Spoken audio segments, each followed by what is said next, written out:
Hi, how are you? In Christ's name, Cranky again. Next part, my phone is already starting to give me some problems. I just hope the audio captures, even if the visual is not that good. We're talking about these means online to make money that I am doing everything in my power to try and stay you guys away from, so that you can make the rapture. And if you die, heaven. Okay, yeah, that's what's good. Just to help you understand what it is that what are some of the things that are going to keep you locked out of the kingdom of heaven.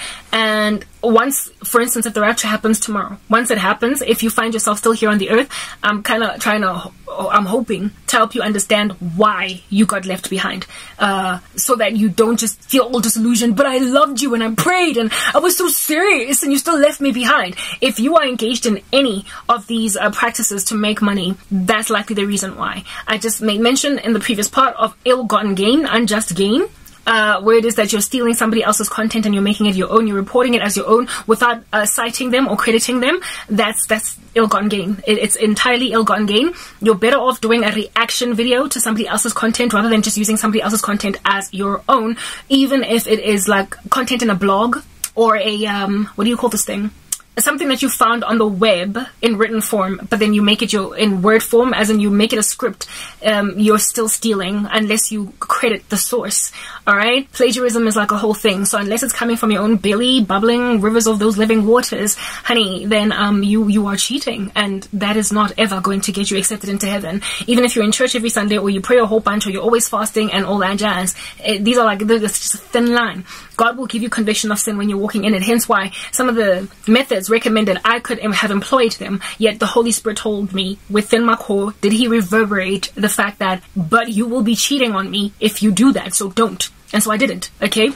Even though it would have gotten me out of this quite quickly, I would have indeed, in and of myself, found myself hanging out in my own apartment that's just beautifully furnished in 4 ways in just about 4 months, if I'd taken some of the advice that was given. But because it was just so dishonest, it would have been so dishonest of me, I had to swipe left. I had to just move on, because I could not take that advice and still be a Christian with any level of believability. Okay, the next one that is exorbitantly grieving, and I'm speaking about these things in order of intensity, frankly, the intensity of wickedness that they're in.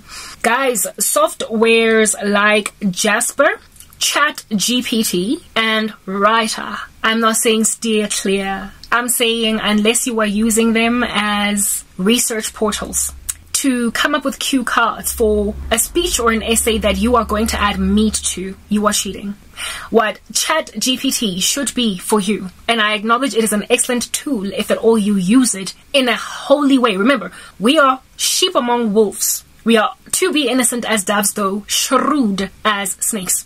So we live in a world that is trying to create cheaters out of people, and a world that is trying to forget about the Homo sapien species. We are living in a Noah Yuval Herrera world, where apparently the human being made in the image of God is on its way out, and we're going to get replaced by AI.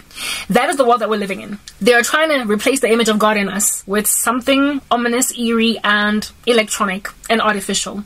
So granted that we live in a world like that, we cannot trust, even in the slightest, anything at all that is artificial intelligence. We are, however, in this world not of it, and again, shrewd as snakes, innocent as doves. So we cannot ignore the existence of these softwares or these innovations. But we also cannot sin the way that the world is sinning using them. We cannot replace them with our own minds. We cannot exchange them for our own naturally gifted intelligence. We cannot trust AI more than our own God-given talent to think. What the internet has done is make it possible for us to get information, research, data. Do you understand? I mean, there was like a prompt that I saw on YouTube that read something along the lines of, is ChatGPT threatening the existence of Google? And I realized that, oh my goodness, ChatGPT is similar to Google. Why? Because it is a research portal. It is some AI that's able to fetch information from all different kinds of places in the web and, compact it into one little space. Google is this amazing innovation that when we first encountered it, happened upon it, I was born in 1984, so there was a time when Google didn't exist in my lifetime. When Google happened, no longer did we have to go into libraries and, oh my goodness, go through the onerous and laborious process of researching content or information, scripts, whatever, for our essays, what it is that we needed to study for school, etc. No longer do we have to go into libraries. We could just Google it. I remember it was such a famous idiom that we just threw at people when Google was still new, and we would be like, well, if you don't know it, just Google it. Like, we thought we were so, like, we'd arrived. We thought we'd make bank by just saying that. And a person was important if at all you could Google them. Now anyone is Googleable insofar as they're on Facebook, insofar as they're on Twitter, etc. But there was a time when if your name popped up on Google search, man, you were the dude. But now all you gotta do is be on LinkedIn, okay? Very well. Well, Google did not threaten our brains because you would have to gather information from different sources on Google, and because of the wealth of information that is on Google, a lot of which is also just rubbish, like Wikipedia, for instance, is just rubbish, okay? We had to be trained at school how to search on Google. Like, Google Scholar is there precisely for that reason. When I was at WITS, we were advised as students that if you dare come and give me a resource from a link on the website, on the internet, that is not reputable, I'm going to fail you or I'm going to mark you down. That's what our lecturer would tell us. And we were also flat out told that Wikipedia is not a source. Alright, but they were not against sources online, they just had to be reputable. So we had to learn how to basically research for something as it was backed up by books on actual shelves in actual libraries. So now Google has come and is this big gargantuan that it is today, and it is being competed with by other softwares like ChatGPT and Writer. And Google, you can't make Google write an essay for you or a script. There are other features that Google has like Google Translate, etc. But writing a novel, a whole speech, like an entire book, you can't do that with Google. But guess what they've done? They've innovated. They've gone on and added onto the software that is Google and created writing softwares, as in for, you know, like the Daniel Steele of today. You are J.K. Rowling, just without the, you know, satanic undertones to your Harry Potter thingy-mabobby. People are being made entire authors without actually writing anything on paper themselves, and without also getting any proofreaders or editors or individuals that are going to make sure that their work is publishable.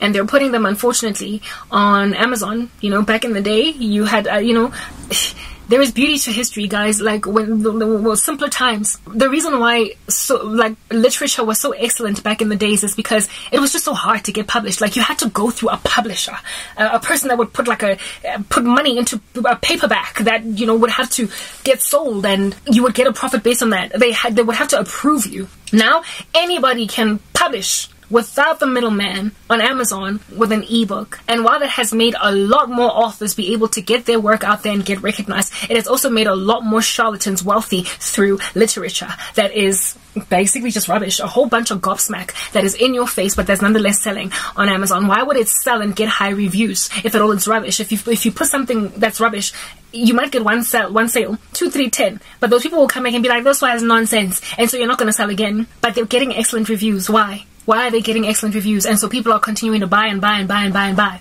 And so they are making millionaire writers bestsellers out of charlatans. It is because of software like Jasper, ChatGPT, and Writer. Guys, people can basically just put in a command, a prompt. I have not tried Writer, and I've also not tried Jasper.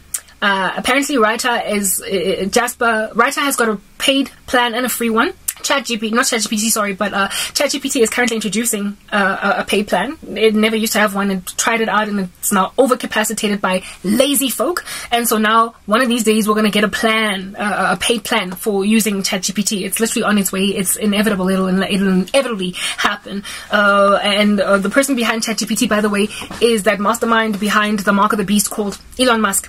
Jasper, however, is apparently more prolific for writers than even Writer or ChatGPT. Apparently, allegedly, it can produce for you really lifelike, like human being written scripts that are on the level of some of the most excellent best sellers in history. From a person that can't even spell ABC, I am sorry. I'm sorry. The Lord has created everybody for a purpose, and He has given every last one of us an ability to make ends meet here on earth. So if you have not been born with the gift of the gab or the gift of oratory or literary, gifts, move on. You're not an author. Just move on.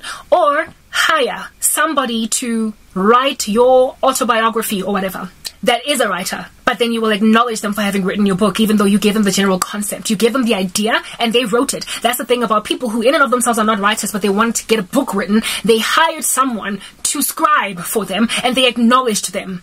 But these days, a person be not like acknowledging anybody. They are just putting content on Amazon, selling it, and saying, I did it. When you speak to this person in waking life, they can't even piece a sentence grammatically correctly together. And you wonder, but you've written a bestseller on Amazon? Dude, you don't even know where to put commas in your speech, never mind on a piece of paper. You don't know how to pause a sentence, and you don't know how to use proper tense in your speech to me right now as I communicate with you, and yet you've got a bestseller published without acknowledging anybody that actually wrote it for you. Oh wow, you used Jasper. I see. Plagiarism, but like undetected. When I used ChatGPT, I had hairs raised off my skin as to how well written what I prompted it to give me was.